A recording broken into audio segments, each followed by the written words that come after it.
kama wawekezaji wa ndani ya mkoa wa Manyara upande wa viwanda, tuna mambo mengi ya kujivunia kwa hii miaka ya mitano ya Mama Samia. Na ndio maana tunasema Mama Samia mitano tena. Kwa sababu gani? Ametupa nafasi kubwa ya kufanya biashara kwa uhuru, kufanya biashara bila kuwa na usumbufu. Maana tukikumbuka hatuna miaka mingi hapo nyuma, watu wafanya biashara wengi walikuwa wanatoroka nchi, wanakimbia nje, kesi za kila siku za hapa na pale, watu wanashindwa kupeleka pesa benki kwa sababu ya uoga wa kuzuiliwa pesa zao. Lakini amekuja ametupa uhuru wa kufanya biashara, watu wanafanya biashara, wanalipa kodi. Cha msingi tufuate sheria za nchi. Kwa hiyo ni jambo moja kubwa.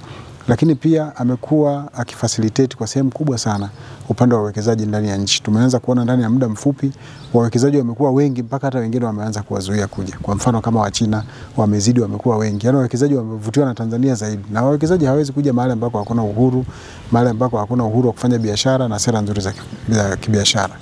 Hatusemi kwamba hakuna changamoto za hapa na pale, changamoto zipo lakini zinaendelea kushughulikiwa. Wakati Mama Samia anaingia madarakani, sisi tulikuwa ni walipa kodi wadogo tu kwa upande wa mkoa.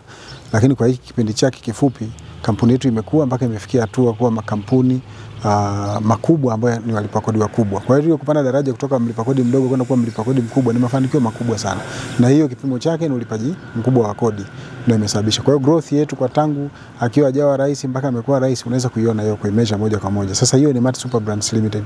Yapo makampuni 1000 ngapi Tanzania ambayo yametoka kuwa madogo kwenda kuwa makubwa. Kwa haya machache ambayo tunaweza kuyaona sisi kama wafanyabiashara, tunasema Mama Samia mitano tena. Karibu sana Manyara, Mama Samia.